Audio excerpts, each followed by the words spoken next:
முளைக்கட்டிய வெந்தயத்தில் இருக்கக்கூடிய நார்ச்சத்து பாலிசாக்ரைட்ஸ் எல்லாமே மலச்சிக்கலை போக்கக்கூடியது.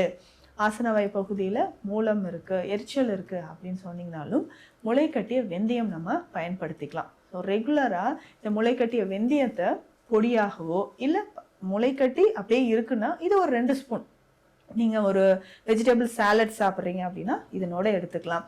இப்போ சம்மர் வந்துடுச்சு இல்லைங்களா, மோரில் சேர்த்து இந்த முளைக்கட்டிய வெந்தயம் நம்ம பயன்படுத்தலாம். ஒரு ஸ்பூன் அளவுக்கு முளைக்கட்டிய வெந்தயம் எடுத்து மோர் சேர்த்து நல்லா இதை ஜூஸ் மாதிரி ரெடி பண்ணிக்கோங்க, அரைச்சி எடுத்துருக்கோங்க. இதில் கொஞ்சமாக ஒரு 2 சிட்டிகை அளவு உப்பு சேர்த்து குடிக்கலாம். அந்த மோரோடு சேர்த்து இந்த வெந்தயம் குடிக்கும்பொழுது இந்த டிஸ்மெனோரியா அப்படின்னு சொல்கிறோம் பாருங்கள், பெண்களுக்கு ஏற்படக்கூடிய அடிவயிற்று பகுதியில் நிறைய பெண்களுக்கு இந்த ப்ராப்ளம் இருக்கும், பிசிஓடி பிரச்சனை இருக்கும். ஸோ அவர்கள் எல்லாருக்குமே இந்த வெந்தயம் மோரை நீங்கள் குடிக்கும்பொழுது இந்த பிசிஓடி ப்ராப்ளம் நமக்கு குறைய ஆரம்பிக்குது.